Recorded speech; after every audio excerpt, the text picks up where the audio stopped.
Welcome back to another edition of the Prepper Recon Podcast. Our mission is to bring you great interviews with preppers from around the world so you can be better informed and better prepared for everything from a hurricane to the end of the world as we know it. I've personally been buying gold and silver from JM Bullion for over 2 years. They offer the best prices over spot that I can find, and I've never had a problem with an order. If you're looking to trade in some of your fiat paper for real money, check out jmbullion.com today. Are you prepared to defend yourself and your loved ones in extraordinary circumstances? Do you know the one piece of gear Special Operations soldiers rely on to gain an unfair advantage in the field? Are you interested in honing your firearm skills based on lessons learned in actual gunfights? In desperate times, ready men rise to the occasion and come out on top in difficult scenarios. With 73 years of Special Forces experience, the Ready Man cadre blends cutting-edge tactics with the most current prepper skills into each online episode and live training event. Go to ReadyMan.com to learn more and sign up for a free Special Forces designed hostage escape card that you can easily carry and defeat locks, cut through ropes, and pick your way out of handcuffs. Again, that's ReadyMan.com to sign up for your free Special Forces designed hostage escape card. Today's guests are Evan Hafer and V Diamond of Ready Man Inc. Guys, welcome to the show. Hey, thanks for having us. Absolutely. Can you guys introduce yourselves and give us a quick bio and tell us a little bit about how you got involved with Ready Man? Sure.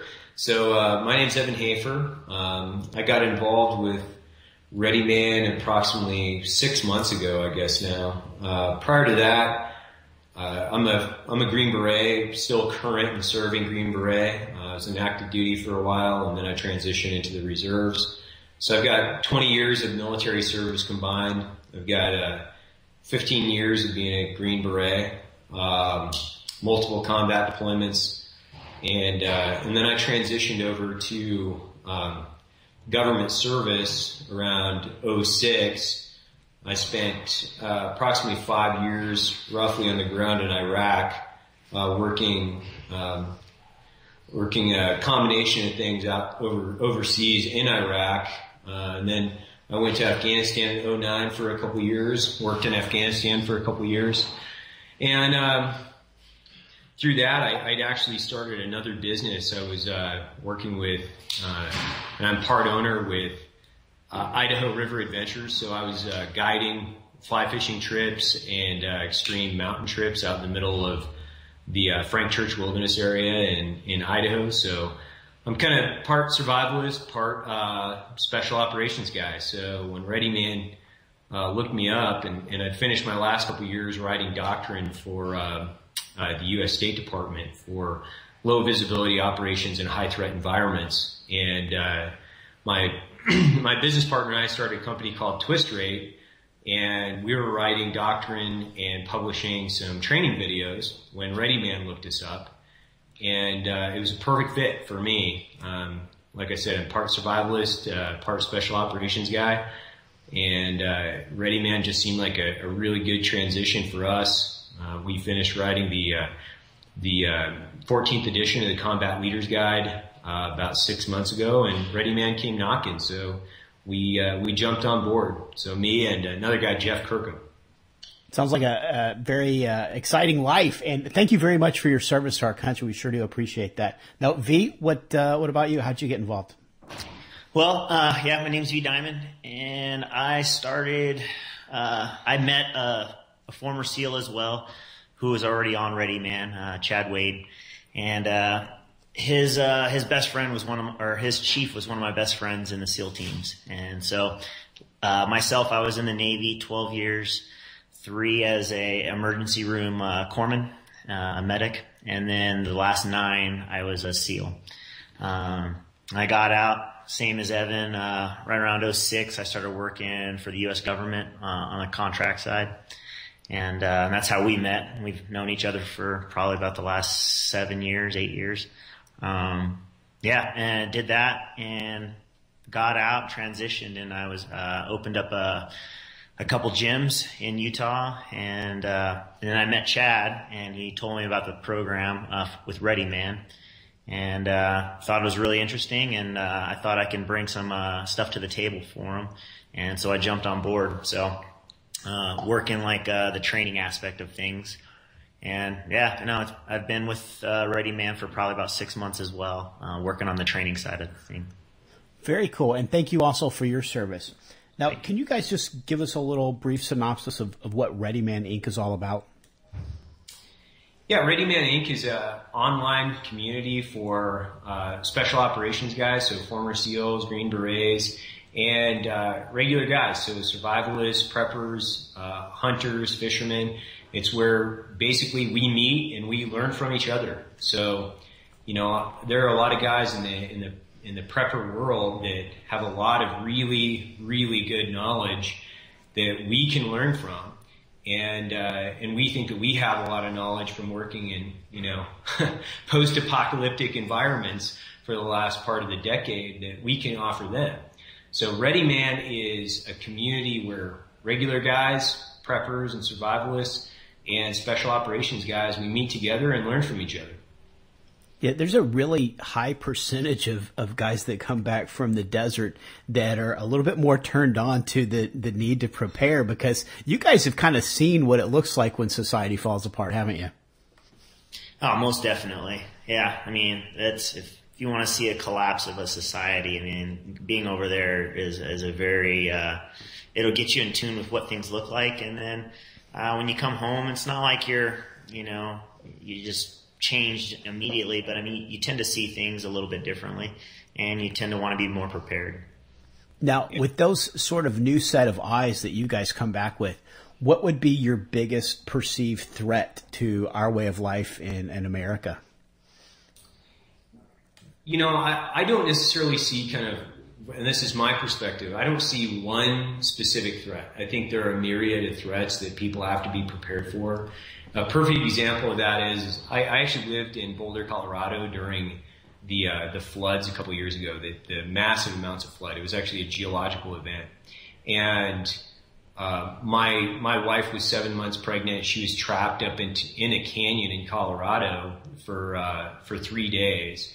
And me and a bunch of special operations guys, we actually organized the rescue to go in and get my wife and 17 of my neighbors out of that canyon. I actually designed and put in the first helicopter landing zones for the 4 Mile Canyon drainage that basically were the catalyst to evacuating 240 people. We performed basic medical needs to the people, and I saw it kind of firsthand where, you know, I was a prepper prior to that, and, you know, in its purest form. I mean, I believe in primary, alternate, contingency, and emergency planning. I lived in a canyon where I knew flooding was an issue, and my neighbors, I would consider them preppers for the most part. But I really saw a definitive need where people they have to be able to plan accordingly. And when I say that is several of my neighbors, their homes were completely destroyed. So their preps were completely destroyed. And so they had, you know, stocks of food, they had water, they had done a lot of things right. However, when a mudslide comes in and eliminates all your preps, they didn't have an alternative to their homes, to a bug-in type scenario. And they were also trapped in the canyon as well. So I saw kind of a firsthand experience of, one, an emergency that turned into an evacuation, the government response and the government response time. It was 10 days by the time that they started the evacuation to the time that they actually got the last person out. The looting started in my canyon on day 2 of the flooding. So my neighbor that was 70 years old, he pulled a shotgun on looters on day 2 of the flooding. And they had actually come up from, you know, wherever, the high density population bases like Denver, into the canyon. And they had started their looting on literally day 2 of an emergency. And they had set up tents, basically forward operating bases. They were pulling things out of homes and stashing them basically in tents. And so they could basically rob homes while people weren't up there. And so we saw a need for self-defense, and I also saw a need for definitive primary, alternate, and contingency planning. So you had several different threats going on up there. You had the one in the flooding itself. You had two. You had the health hazard because all the sewage from septic fields and things like that were running down through the home. So a lot of the water was absolutely not drinkable. And then three, you had to defend your home from and your belongings from looters. So from my experience, it's quite possibly a catalytic event. It could be economic, it could be natural, it could be a terrorist event, but then that basically triggers society in its in its roughest and rawest form to kind of act like animals. And V, do you want to tell us what types of threats you see on the horizon? Well, I mean, there's always going to be that terrorist element that's here, and I don't see it going away anytime soon. Yeah, we're not doing much about the borders, are we?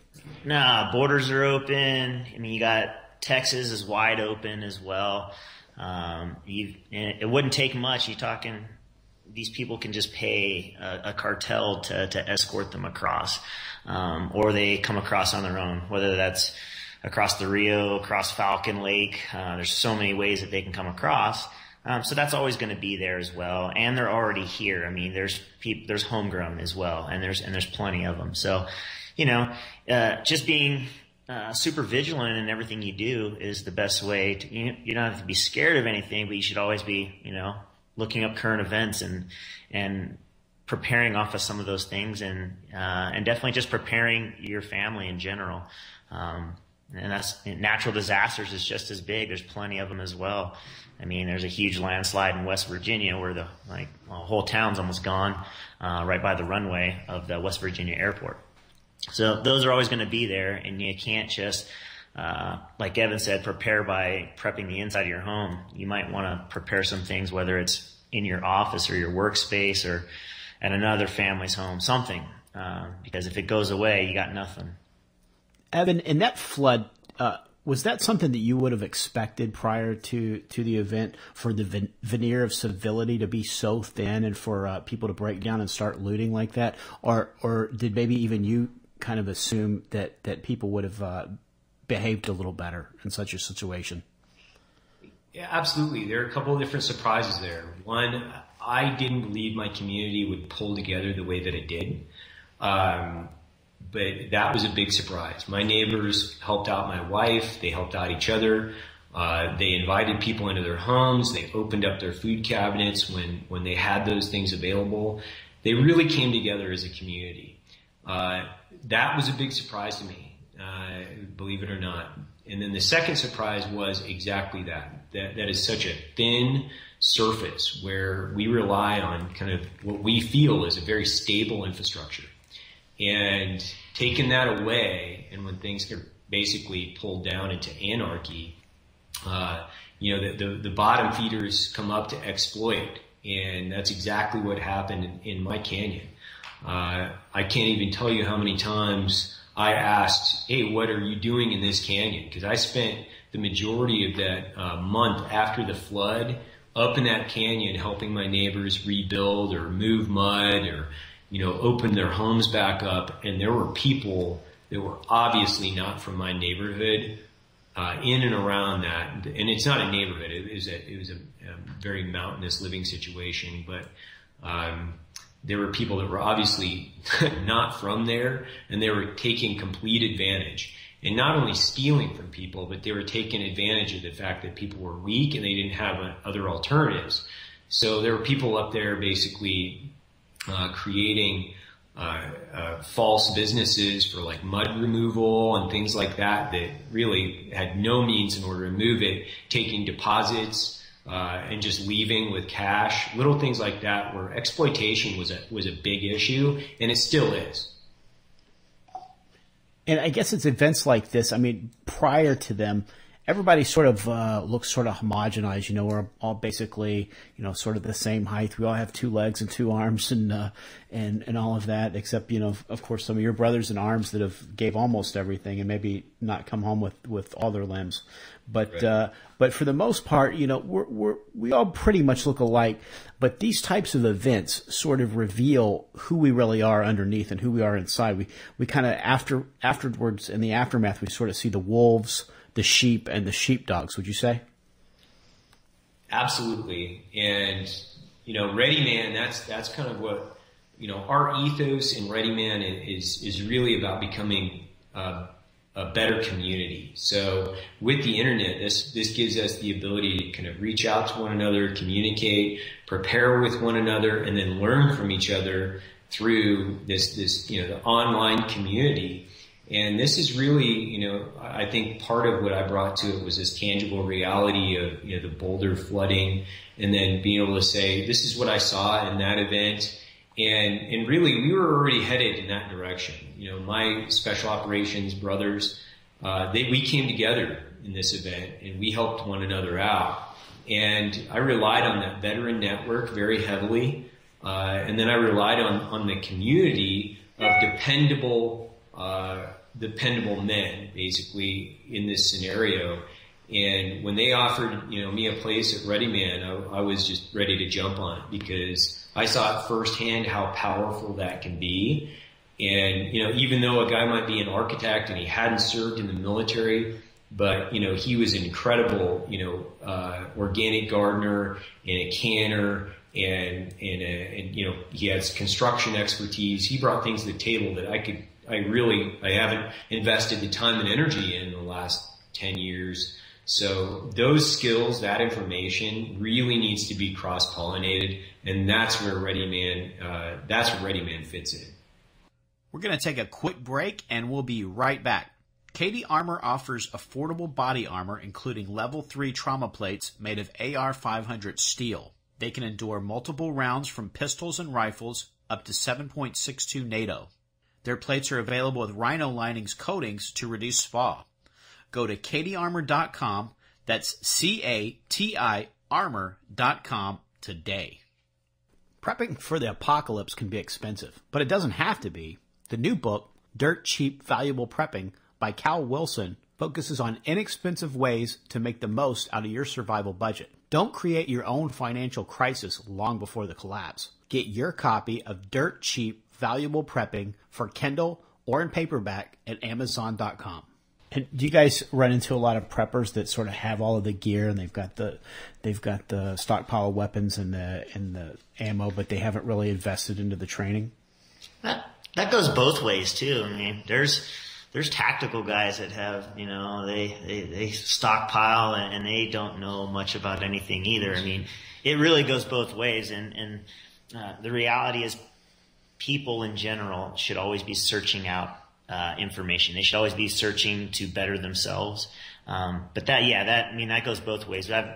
We've taught training courses with preppers, and they tell me all the stuff they have, and then you throw one little wrench out to them, and then they're like lost because they never thought of it. And with Ready Man, that's the whole point, is cross-pollinating all that information so that each individual is better than they were prior to going to Ready Man.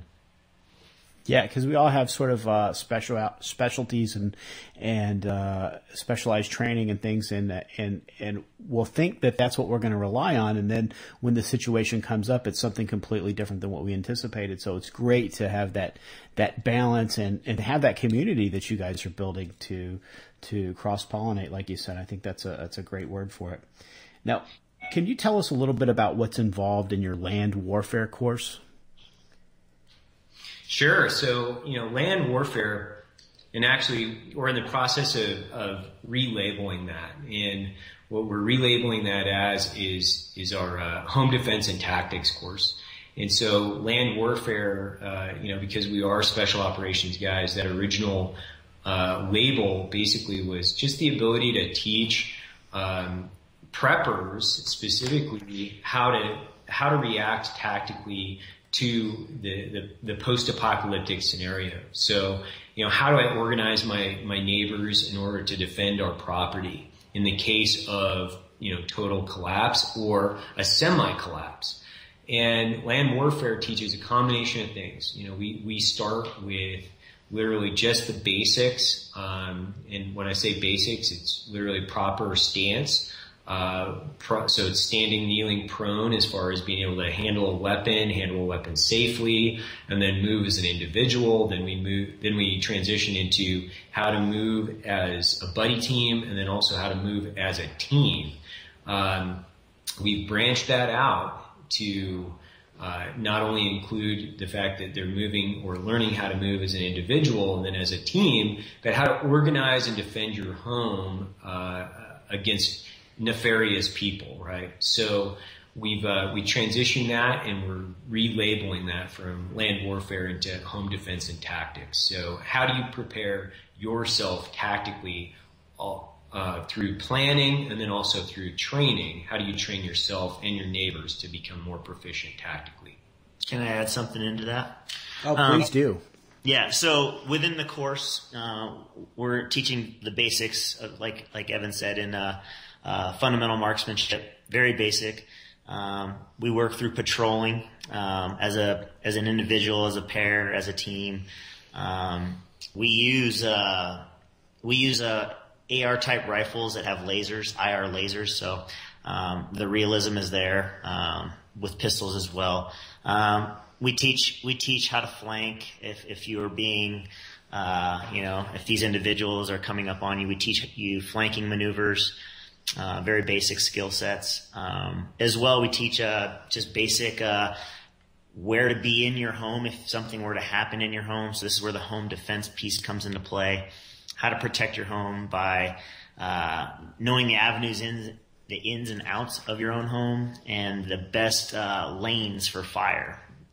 So we'll teach these people that. So, when you take a shot in your house, you got to know what's beyond your house. You don't want to go shooting somebody and hit your neighbor, or shoot out your window and shoot someone else out on the street. So there's very specific places in your house that are the best places to take well-placed shots. And so we want people to be educated on that, and knowing that 90% of the things that might happen are no-shoot situations.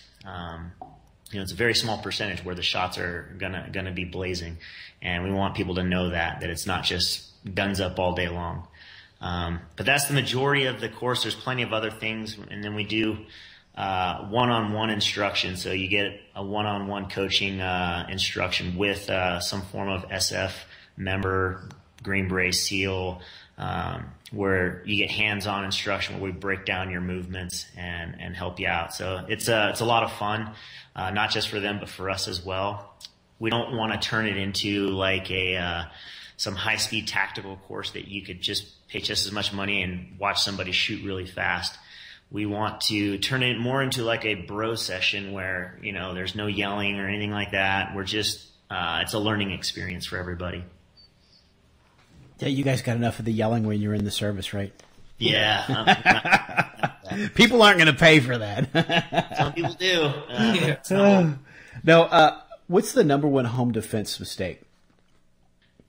I think the number one home defense mistake is a lack of understanding of a person's skill set.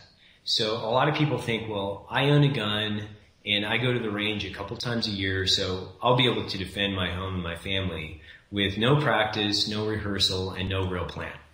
And they haven't done an assessment on their home itself to manage their, what we call sectors of fire. So maintaining accountability of your family members, and then understanding penetration rates on caliber.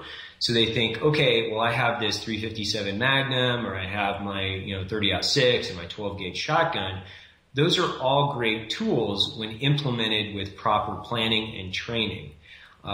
So understanding, one, your limitations with those firearms or your training and ability. Two, maintaining accountability in order to manage your sectors of fire appropriately with family members and then neighbors. Because, these bullets, they don't stop in sheetrock. They continue to move. So I can't imagine a worse scenario than, defending my home against, a bad guy, for lack of a better term, but then, shooting a family member or a next door neighbor. So understanding your limitations, understanding your equipment, and then being able to implement it. So I would say just understanding your skill sets.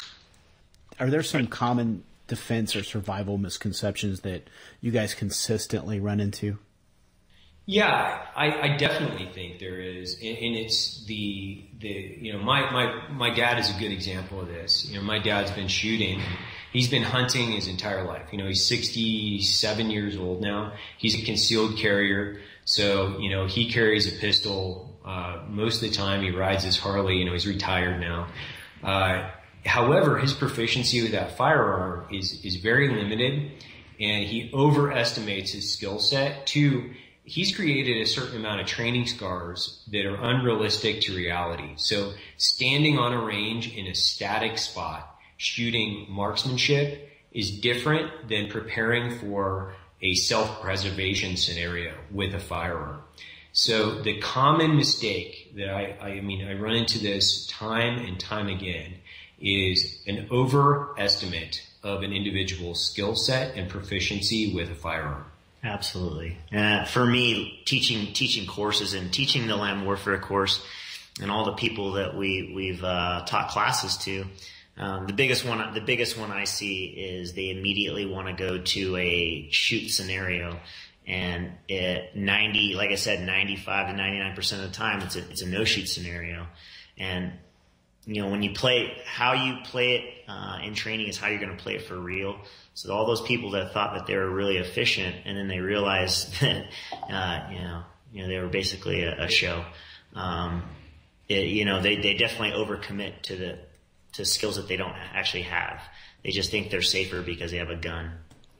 So yeah, definitely the training aspect and knowing their limitations. And I'll add one thing to that. And what we see in these land warfares, every course is that people will actually shoot one another to an overwhelming percentage, above 70%. So you have basically a division between labor, basically, and a lot of these are husband-wife scenarios where you're clearing a home, and they end up shooting each other. So we've really got to the point now where we start at the basics, so everybody understands proper task organization and sector of fire management, because like we said, we've seen it to an overwhelming percentage where they end up shooting one another in a home, in a mock-up scenario. And they leave humbled. Mm-hmm. They leave with a whole new perspective on what they need to work on and what they definitely won't be using or doing. Wow, yeah, I bet that's very eye-opening for folks. Now, you guys have got some free video courses available at readyman.com. Can you just give us a quick synopsis of the armed abductor video? Yeah. So in the armed abductor video and what would you do, the key component to take out of that is what your reaction is, and you have where your reaction and what you're going to do. There's multiple ways to skin the cat. If you're not the best shooter, which is for them when they're video, do you take the shot from far away or not? And Chad, knowing that, he's placed some shots overseas and he knows the reaction of people when shots are placed, off at a 45 or at a person's feet. They move, they react, and they're not focused on shooting back more than they are trying to react. So that's the basis of the video. At the end of the day, that could be dangerous as well. But when you're talking, it's a family member and you're trying to get to them before they disappear. You just got to make a decision as best as you possibly can and react with it.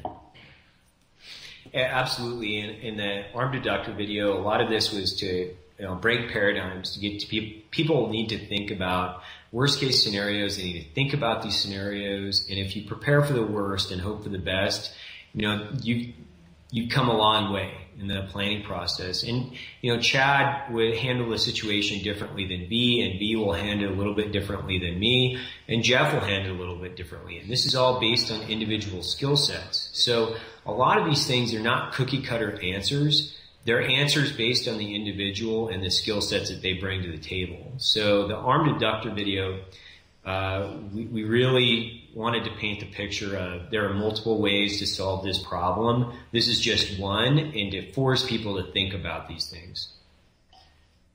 And folks can get a free hostage escape card for just stopping by Ready Man. They've got to pay the $3 for shipping, but I think that's a great deal for something that's got a lot of valuable little tools to it. Can you guys talk a little bit about the card? Yeah, so the hostage escape card was actually built by Jeff, and Jeff's got 27 years. In special forces. He spent the latter part of the decade, over 10 years in hostile regions, working all around the world. And he actually designed that with us. So we plugged in on it. But for the most part, that's a 70% solution with Jeff. And then we plugged in, myself and V, on the design on that to a 30. And we basically wanted to create something that somebody could slide into their car, a card they could slide into their wallet, that in any scenario you can use it for quite possibly a combination of ways. So, if by chance you were taken hostage, you could slide this out of your wallet. You can slide the shim into a pair of handcuffs. You can use the saw to break out of a zip tie or a rope. You can use the lockpick itself if you have the knowledge, which we provide the individuals the free lockpick course. Once they actually get the card itself, you get a free lockpick course taught by Jeff Kirkham. So you're actually taught how to use the individual tools in the card through a 45-minute block of instruction that Jeff, we have as a free download to our members. So that card itself has several different tools that you can use not only in emergency situations, but too, you can use it in order to reuse things. So you can use the handcuff shim in order to, free up a zip tie if you don't want to use the zip tie. We really, to define it as a hostage escape card, we can define it several different ways. We've said it's the Special Forces lockpick set, the Special Operations lockpick set, the Special Operations hostage escape card. We wanted something that was inexpensive, lightweight, that people could carry for a combination of emergencies or just problems that they could solve. Very, very cool. Now, when's the next live training course, and where will that be held? It'll be April, I want to say 26th and 27th. So whatever weekend that is in April, the third week in April. It will be held in Utah, up in Ogden, at was it Swanson's? Yeah, Swanson Tactical Training Center. Yeah, so you can go to Swanson's Tactical Training online, and the website will pop up. It will be a home defense and tactics course as well, and as well we'll also have the one-on-one shooting instruction with individuals that choose to do so at the end of the course. And you guys plan on adding any new courses or products anytime soon? Yes, we do. We have quite a few new courses that we're working on the curriculums online, and just fine tuning them, and then we'll be posting those on the website as well. As for new products, just be on the lookout at the beginning of the next month, and you'll see something really cool. Yeah, we got the next product coming out, which is a little bit of a prelude to what we're going to be launching. It's super cool. It's a wilderness survival card, and it is awesome. It is quite possibly, I obviously we helped design it, so we're a little bit biased, but this thing is super, super cool. And so stay tuned and definitely check that out, because we'll send you a couple so you can play around with them. But by far what we've done is we've combined about 100 hours of just survival knowledge. So it'd take a person roughly 100 hours of experience-based learning just to be able to create the tools that we put into this card. Plus, we save in caloric output the person, in that survival situation, making things that we put into this card. We've saved them over 100 hours too, just making these little survival gadgets.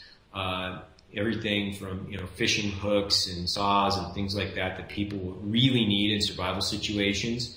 And once again, that's based on our real survival experience. I've been to 3 different survival schools through the military. I have well over 150 hours, in real survival situations using these tools. Now, these are forced training environment things, but we've got, well over 300 knowledge-based hours of learning in survival schools between the 3 of us. And so we've taken all our knowledge and combined it into one card, and it's seriously the coolest thing that I've seen, like, on the market. It really is. That's very cool. I can't wait to see it. Now, we're going to have links to ReadyMan.com on today's show notes. Of course, anybody can just go by there and check that out. But now, is there any other ways that people can follow you guys? You got social media, videos, YouTube, anything else? Yeah, absolutely. We have our Ready Man Facebook page. We've uploaded we upload videos and mostly just random content on there. But we're going to be focusing on driving some free content on there as well. We're still working out the kinks on a lot of that, but we have an Instagram page as well.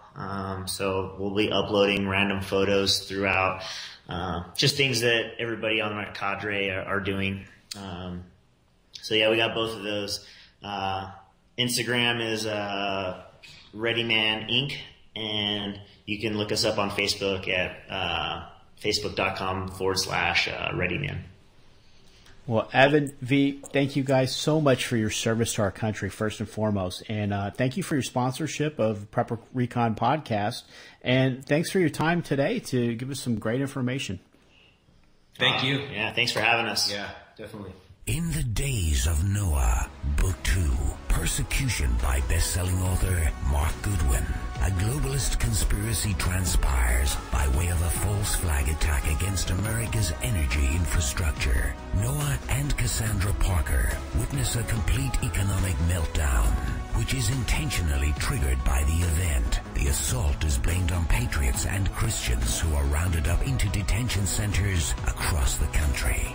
Noah and his friends must take action to prepare for the meltdown and defend against the totalitarian regime, which is gunning for their freedom and, quite possibly, their very lives. Get your copy of The Days of Noah, Book 2, Persecution for Kindle, paperback or audio edition at Amazon.com today.